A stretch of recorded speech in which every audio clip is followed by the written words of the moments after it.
Le soleil du matin se répandait sur les bords chromés du Maplewood Dîner, un endroit où l'odeur du beurre et du sirop promettait habituellement chaleur et réconfort.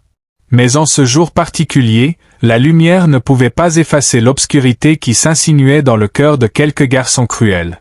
À une banquette près de la fenêtre était assise une fille en fauteuil roulant, son assiette de pancakes reposant devant elle comme un bouclier fragile contre le monde. Elle s'appelait Clara, et bien que son visage portât la force silencieuse de quelqu'un qui avait beaucoup enduré, ses mains tremblantes trahissaient son malaise. Les garçons à la banquette voisine ne se contentèrent pas de se moquer d'elle. Ils franchirent une limite qui n'aurait jamais dû être franchie. L'un d'eux gifla l'assiette de ses genoux, en voyant la nourriture s'écraser sur le sol carrelé, et un autre repoussa son fauteuil roulant d'une poussée moqueuse. Le dîner se figea. Le rire des harceleurs résonnait plus fort que le fracas des assiettes tombantes. Les yeux de Clara se remplirent de larmes. Elle essaya si fort de se retenir, mais l'humiliation brûlait plus fort que la douleur. Si vous croyez que la gentillesse devrait toujours vaincre la cruauté, que les secondes chances comptent, et que personne ne mérite d'être traité de cette façon, prenez un moment dès maintenant pour aimer cette vidéo, commenter, la partager avec d'autres et vous abonner à cette chaîne. Ensemble, nous pouvons rappeler au monde que la compassion est plus forte que la haine. La vie de Clara n'avait jamais été facile.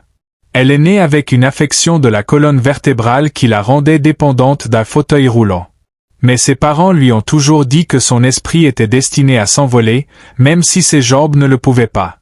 Elle s'accrochait à cette croyance, bien que le monde semblât souvent déterminé à l'écraser. Chaque jour, elle faisait face à des regards silencieux, des remarques chuchotées ou les sourires pleins de pitié d'étrangers qui ne pouvaient pas imaginer sa vie. Mais ce à quoi elle fit face ce matin-là dans le dîner allait bien au-delà de la pitié. C'était une cruauté assez tranchante pour blesser l'âme. Alors que les garçons jubilaient, d'autres dans le dîner baissaient la tête. Certains secouaient la tête en signe de désapprobation, mais ne faisaient rien. La serveuse, les mains pleines de tasses de café, se figea dans l'allée, la peur gravée sur son visage. Clara se pencha maladroitement, essayant de ramasser ses pancakes avec des mains tremblantes, désespérée de ne pas attirer davantage l'attention.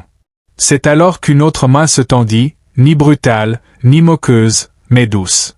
Un homme âgé, les tempes grises, ramassa silencieusement l'assiette et la reposa devant elle. « Ne faites pas attention à eux, » murmura-t-il, mais ses yeux se portèrent nerveusement vers le groupe d'adolescents. La gentillesse de l'homme était une petite bougie vacillante dans une pièce pleine d'ombre. Mais Clara se sentait toujours exposée, brisée d'une manière que personne ne pouvait voir. Elle resta assise silencieusement après cela, l'appétit disparu, la gorge serrée par des mots non dits. Elle voulait demander pourquoi le monde fonctionnait ainsi, pourquoi les gens pensaient qu'il était acceptable de tourmenter ceux qui étaient différents. Son cœur battait lourdement dans sa poitrine à chaque éclat de rire des harceleurs qui se vantaient maintenant bruyamment de leur bravoure, inconscients de la cruauté de leurs actes. Clara ferma les yeux et pria pour que l'heure passe vite afin que le cauchemar se termine. 1 heure plus tard, quelque chose d'inattendu se produisit. Quelque chose qui changea toute l'énergie du dîner. Cela commença par un grondement sourd, presque comme le tonnerre. Les têtes se tournèrent vers les larges fenêtres de verre à mesure que le bruit devenait plus fort, plus distinct. Des dizaines de motos entrèrent dans le parking, leur chrome scintillant sous la lumière du jour. La vue à elle seule suffisait à faire taire les conversations et à figer les fourchettes en plein air. L'insigne inconfondable des Hells Angels s'était brodé sur leur veste en cuir alors qu'ils se garaient en une ligne parfaite, les moteurs grondant comme une tempête approchante. Les harceleurs, qui quelques instants auparavant se tenaient avec arrogance, devinrent soudain agités. Leurs sourires narquois vacillèrent. Tout le monde connaissait la réputation des Hells Angels, féroces, intrépides et n'ayant pas peur de tenir leur position. Lorsque la porte du dîner s'ouvrit en se balançant, la cloche tinta doucement, mais le silence qui suivit était plus assourdissant que tout. Un homme imposant avec une barbe et des yeux durs comme l'acier entra, son gilet lourd de badge. Derrière lui en vint un autre, puis encore un autre, jusqu'à ce que le dîner paraisse plus petit, son air chargé de tension. Les yeux de Clara s'écarquillèrent, son pouls emballant à la fois de peur et d'émerveillement. Les hommes à l'avant balayèrent la pièce du regard, son regard acéré passant sur les harceleurs. Puis ses yeux s'adoucirent lorsqu'ils se posèrent sur Clara. C'était comme s'il comprenait tout sans qu'un seul mot ne soit prononcé. Il s'approcha, ses bottes lourdes sur le sol carrelé, et s'agenouilla à côté d'elle. Pour la première fois depuis ce matin-là, Clara ne se sentit pas petite. Elle se sentit vue, protégée. Le chef, dont le nom était ROR, tourna lentement la tête vers les harceleurs.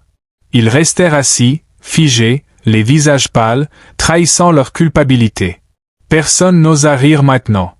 La voix de ROR était basse, calme, mais assez puissante pour percer le silence.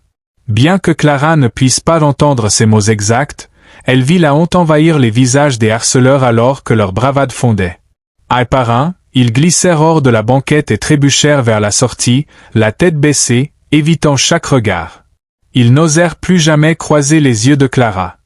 Dehors, les motos formèrent un mur d'acier et de cuir, s'assurant que l'humiliation des garçons soit totale avant qu'ils ne prennent la fuite. Mais ROR ne s'arrêta pas là.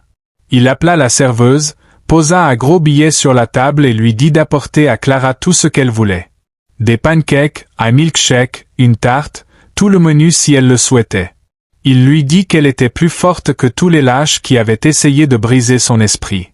Puis, dans un geste que personne dans ce dîner n'oublierait jamais, il retira son propre gilet en cuir, le drapa doucement sur les épaules de Clara et lui dit qu'elle faisait maintenant partie de la famille.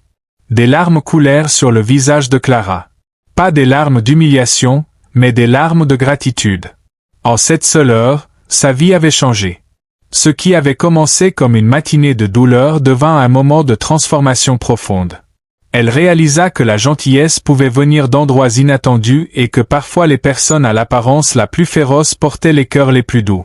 Le dîner éclata en applaudissements discrets, certains clients essuyant des larmes de leurs yeux.